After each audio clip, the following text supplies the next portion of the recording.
Ku perlukan juru selamat agar jangan ku sesat.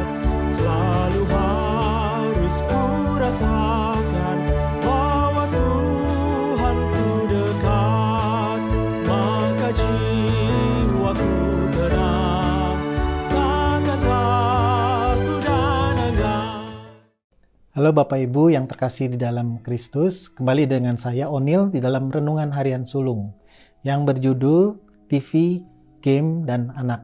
Diambil dari bukunya Pak Paul Gunadi, dosen saya. Ini udah bagian yang kedua ya saudara-saudari. Jadi di bagian pertama kita belajar tentang bahwa anak-anak di bawah usia 10 tahun itu tidak bisa membedakan mana yang real, nyata, dan mana yang abstrak gitu. Dari sebuah film atau game yang mereka mainkan atau mereka tonton, saudara-saudari. Karena itu berbahaya sekali ya saudara-saudari kalau kita melepas begitu saja, memberikan mereka gadget dan mereka menonton apapun dan bermain apapun di dalam gadget mereka, saudara-saudari. Nah kali ini bagian yang kedua adalah anak-anak di bawah usia 10 tahun ini berhubungan dengan TV dan game ya, film dan game. Mereka itu ada di dalam tahap pembentukan moralitas ya.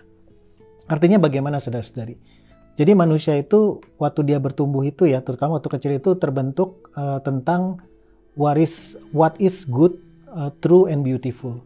Jadi apa yang benar, apa yang baik dan apa yang indah itu dibentuk di masa-masa kecil, saudara-saudari. Dan narasi-narasi atau cerita-cerita yang mereka tonton, yang mereka mainkan di dalam game itu akan membentuk itu, saudara-saudari. Jadi mereka tidak bisa memilih apakah ini sesuai dengan firman atau tidak. Jadi mereka menganggap bahwa apa yang mereka tonton itu sebuah realita yang mereka pikir itu benar dan baik gitu.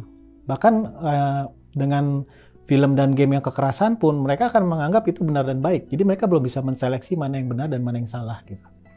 Nah, anak-anak ini mulai menentukan apa yang benar dan apa yang salah berdasarkan apa yang mereka tonton, film yang mereka tonton dan game yang mereka mainkan.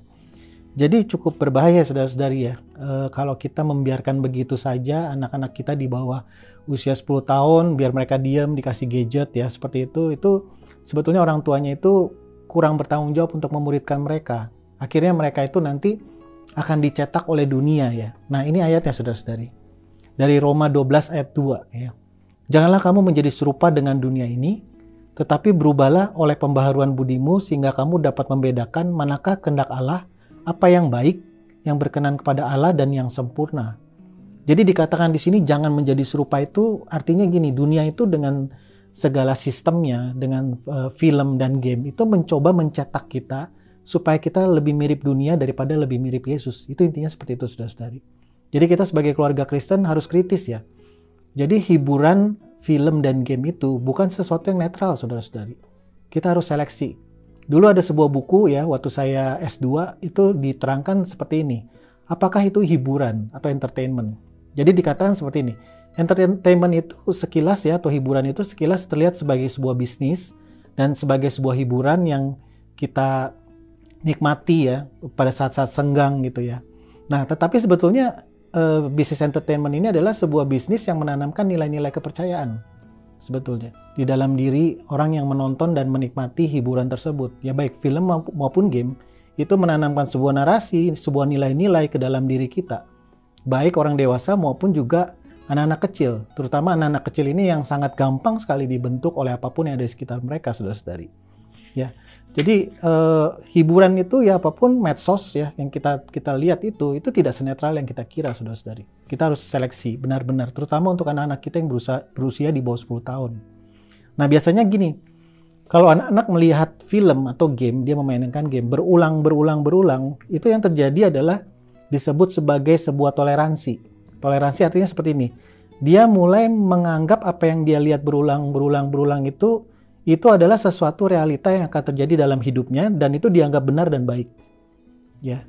Jadi saudara-saudari, kita kan tahu ya banyak konten-konten iklan, apalagi sekarang kan konten-konten film seperti dulu saya ada Shinchan ya. Shinchan itu ngajarin tentang kalau berontak berkata-kata kasar itu keren gitu. Nah, itu kan nilai yang ditanam. Bayangkan kalau anak kecil itu nonton Shinchan. Jadi mereka akan jadi anak-anak yang rebel, yang suka berontak gitu ya. Belum lagi sekarang dengan maraknya LGBT ya, lesbian and gay ya, itu masuk ke dalam iklan-iklan produk kan, di televisi, dan kemudian film-film di sinetron, film-film luar negeri pun ya, akan menampilkan bahwa lesbian gay itu adalah sebuah pilihan gitu. Padahal di dalam Alkitab itu tidak gitu. Bagaimana kalau konten-konten seperti ini ditonton oleh anak-anak kita? Anak-anak kita akan bertumbuh bukan dengan nilai Kristen, tapi mereka akan menganggap bahwa lesbian gay itu cuma salah satu pilihan orientasi seksual saya. Saya bisa bentuknya pria, tapi saya milih untuk jadi wanita. Itu sah-sah saja buat saya. Nanti bisa bernilai seperti itu, saudara-saudari. Jadi hati-hati sekali ya, saudara-saudari, untuk konten-konten yang dinikmati oleh anak-anak kita yang berusia di bawah 10 tahun, saudara-saudari. Karena mereka belum bisa membedakan mana yang benar dan salah, dan mereka tidak bisa membedakan mana yang realitas dan mana yang fiksi, yang tidak nyata gitu.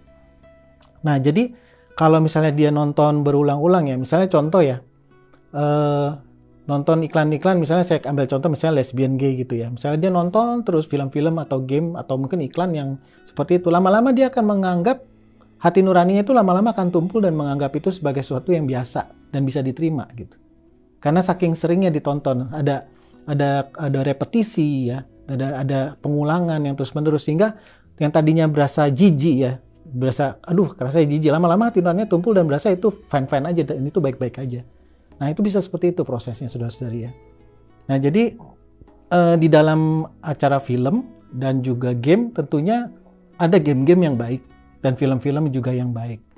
Tetapi kita sebagai orang tua yang menjadi imam, yang menjadi guru, dan anak-anak kita menjadi murid, kita kan orang tua itu memuridkan anak kita agar serupa dengan Kristus ya.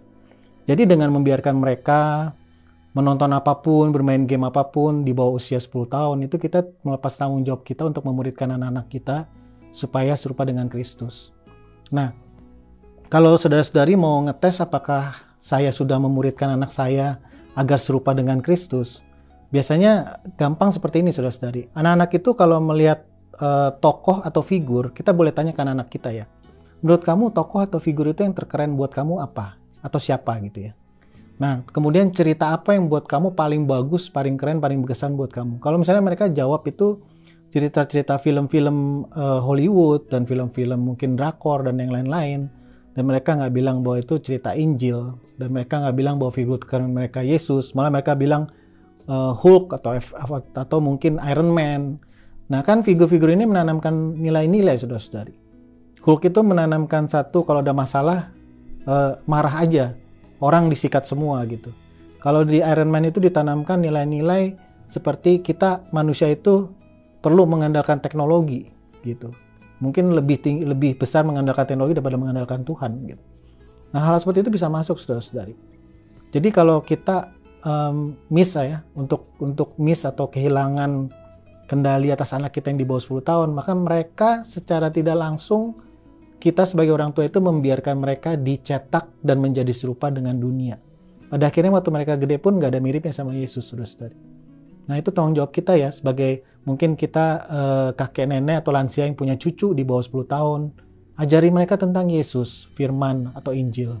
Atau kita orang tua yang punya anak-anak yang masih kecil sekali ya, ajari mereka dan saring semua apa yang mereka tonton, film yang mereka tonton dengan game yang mereka mainkan. Kita selektif, saudara-saudari. Itu tanggung jawab kita sebagai orang tua, sebagai imam, sebagai guru, untuk memuridkan anak-anak kita dalam keluarga. Mari kita berdoa, saudara-saudari. Bapa, kami ada di tengah dunia yang begitu marak dengan hal-hal yang mungkin tidak sesuai dengan Alkitab dan firman-Mu ya Tuhan. Pada saat kami membuka televisi, pada saat kami membuka gadget kami, banyak pilihan yang akan kami pilih ya Tuhan. Dan kadang-kadang kami memilih yang tidak sesuai dengan kehendak-Mu ya Tuhan. Dan kadang-kadang kami sebagai orang tua juga lalai untuk menseleksi konten-konten apa yang dinikmati oleh anak-anak kami di bawah usia 10 tahun ini ya Tuhan. Ajar kami ya Tuhan agar kami menjadikan Engkau sebagai tokoh yang paling keren dan menjadikan cerita Injil-Mu sebagai cerita yang paling berpengaruh dalam hidup kami ya Tuhan. Jangan sampai pribadi-Mu dan cerita-Mu itu direnggut oleh narasi-narasi lain dari film-film lain, sehingga anak-anak kami lebih menikmati cerita-cerita lain dibanding cerita karya salib-Mu ya Tuhan. Tuhan pimpin setiap orang Kristen di dalam gereja ini ya Tuhan, supaya mereka benar-benar menjadi orang tua yang memuridkan anak-anak mereka ya Tuhan. Di dalam nama Tuhan Yesus kami berdoa dan mengucap syukur. Amin. Tuhan Yesus memberkati saudara-saudari sekalian. Bila Tuhanku memberi